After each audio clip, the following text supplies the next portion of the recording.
I think the overhang of NPLs in Southern Europe remains a fundamental issue for the markets there, and in particular the effects that has on the proper functioning of the banking system in those markets.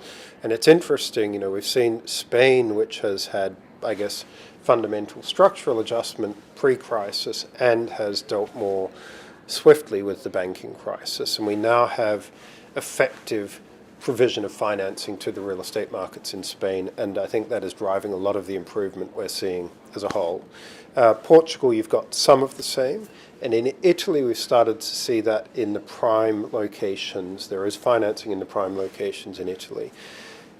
You then go to Greece and Cyprus, where there's still no new financing realistically. So I think the linkage between the NPL market and the availability of real estate financing is having a tremendous effect on the relative market performance. Now, the Spanish real estate market is tremendously competitive at the moment. We see huge numbers of interested parties for just about everything in Spain.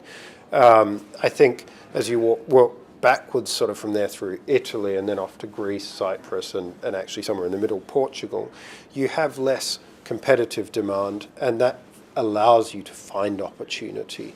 Now, clearly, as you're dealing in the more distressed markets, the more difficult markets, you then need to be much more selective about those opportunities. But I think for investors with the time to really dig through and focus on what are effectively the prime locations, the prime situations, but coming in at relatively distressed pricing, that does produce big opportunities.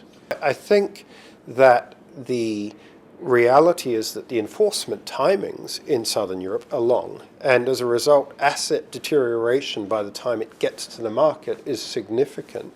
And therefore, what you're really looking for is the asset which has been under-maintained, under-managed, under-loved, and the opportunity to step into that asset based on what is an apparent poor performance, but where there are real opportunities to get back in and create value there. Either that, or what we see a lot of is the opportunity to fundamentally reposition assets through change of use, and they present the big opportunities in those markets, I think.